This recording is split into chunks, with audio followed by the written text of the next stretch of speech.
Hello friends, welcome to Indian flavours. எல்லோரும் எப்படி இருக்கீங்க? நல்லா இருக்கீங்களா? இன்றைக்கி நாம் ரொம்ப சூப்பரான நல்ல ஹெல்த்தியான க்ரீமியான மஷ்ரூம் சூப் எப்படி பண்ணுறதுன்னு பார்க்கலாம். இதோட டேஸ்ட் பார்த்திங்கன்னா ரொம்பவே சூப்பராக இருக்கும். இப்போ நம்ம எப்படி பண்ணுறதுன்னு பார்க்குறதுக்கு முன்னாடி நம்ம சேனலை நீங்கள் இதுவரை சப்ஸ்கிரைப் பண்ணலைன்னா மறக்காமல் சப்ஸ்கிரைப் பண்ணிக்கோங்க. கூடவே பக்கத்தில் இருக்க பெல் ஐக்கனையும் கிளிக் பண்ணிக்கோங்க. அப்போ தான் புது வீடியோஸ் எல்லாம் மிஸ் பண்ணாமல் பார்க்க முடியும். இப்போ வாங்க வீடியோக்குள்ளே போகலாம். மஷ்ரூம் சூப் பண்ணுறதுக்கு ஒரு பாத்திரத்தை நல்லா ஹீட் பண்ணிக்கலாம். பாத்திரம் நல்லா ஹீட் ஆனதும் அதில் 2 டேபிள் ஸ்பூன் அளவு வெண்ணெய் சேர்த்துடலாம்.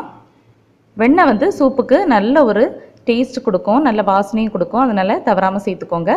இதுக்கு கூடவே ஒரு 10 பல் பூண்டை நல்ல தோல் உரிச்சிட்டு பொடி பொடியாக கட் பண்ணி வச்சுருக்கேன், அதை சேர்த்துடலாம். இதுக்கு கூடவே ஒரு பெரிய வெங்காயத்தை தோல் உரிச்சிட்டு சின்னதாக கட் பண்ணி எடுத்து வச்சுருக்கேன், அதையும் சேர்த்துடலாம். இந்த வெங்காயம் நல்லா டிரான்ஸ்பேரண்ட் ஆகிறது வரைக்கும் நல்லா வதக்கி விட்டுக்கலாம். இப்போ பார்த்தீங்கன்னா வெங்காயம் நல்லா வதங்கி டிரான்ஸ்பேரண்ட் ஆயிடுச்சு. இந்த டைமில் நம்ம மஷ்ரூம் சேர்த்துடலாம். நான் அன்றைக்கி 200 கிராம்ஸ் அளவு மஷ்ரூமை நல்லா க்ளீன் பண்ணி கட் பண்ணி எடுத்து வச்சுருக்கேன். இப்போ நம்ம அதை ஆட் பண்ணிக்கலாம். மஷ்ரூம் ஆட் பண்ணிட்டு ஒரு வாட்டி நல்லா மிக்ஸ் பண்ணி விட்டுக்கோங்க. மஷ்ரூம்லேருந்து எப்போவுமே தண்ணி வெளியே வரும், அதனால் நான் இப்போதைக்கு தண்ணி சேர்க்கல. நல்லா மிக்ஸ் பண்ணிவிட்டு இதை க்ளோஸ் பண்ணி வச்சு ஒரு 5 to 10 மினிட்ஸ் வேக விட்டுடலாம். ஒரு 10 மினிட்ஸ் கழித்து பார்த்தீங்கன்னா தண்ணி அதுலேருந்து வெளியே வந்திருக்கு.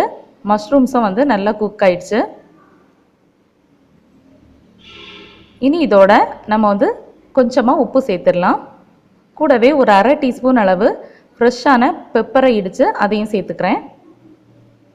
சேர்த்துட்டு நல்லா மிக்ஸ் பண்ணி விட்டுக்கலாம்.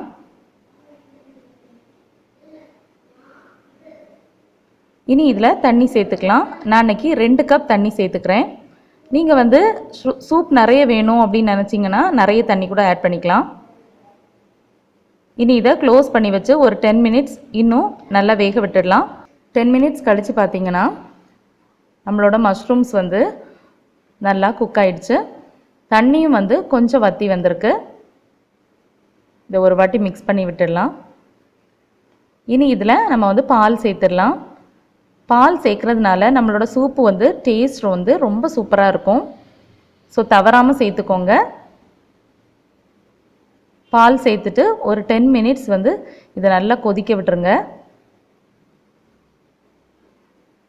10 மினிட்ஸ் நல்லா கொதித்ததுக்கப்புறமா 1.5 டேபிள் ஸ்பூன் அளவு கார்ன்ஃப்ளவர் மாவை தண்ணியில் கரைச்சி எடுத்து வச்சுருக்கேன், அதையும் ஆட் பண்ணிக்கலாம். இது எதுக்குன்னா நம்மளோட சூப்புக்கு நல்ல க்ரீமி டெக்ஸ்சர் கொடுக்கறதுக்காக. இது கொஞ்ச நேரம் கொதிக்கட்டும். கொஞ்ச நேரம் கொதித்ததுக்கப்புறமா இப்போ பார்த்தீங்கன்னா நம்மளோட சூப் நல்லா கெட்டியாகிருக்கு, நல்லா க்ரீமியாக வந்திருக்குது. ரொம்ப நேரம் வச்சோன்னா இதை விட கெட்டியாகி ரொம்ப திக்காயிரும். அதனால இதுதான் கரெக்டான கன்சிஸ்டன்சி. இந்த டைமில் நம்ம உப்பு காரம் செக் பண்ணிக்கலாம். எனக்கு சால்ட் இன்னும் கொஞ்சம் தேவையாக இருக்குது, நான் ஆட் பண்ணிக்கிறேன். கூடவே ஒரு அரை டீஸ்பூன் அளவு பெப்பர் பவுடரை ஆட் பண்ணிக்கிறேன். நீங்கள் காரம் உங்களோட தேவைக்கேற்ப ஆட் பண்ணிக்கலாம். இப்போ இதை ஒரு வாட்டி நல்லா கலந்து விட்டுட்டு ஸ்டவ்வை ஆஃப் பண்ணிடலாம். ஸோ ஃப்ரெண்ட்ஸ், நம்மளோட சுவையான நல்ல வாசனையான மஷ்ரூம் சூப் வீட்டிலையே சூப்பராக ரெடி ஆயிடுச்சு. கண்டிப்பாக இந்த ரெசிபியை நீங்களும் ட்ரை பண்ணி பார்த்துட்டு எப்படி இருந்துச்சு அப்படின்னு கமெண்ட் பண்ணுங்கள்.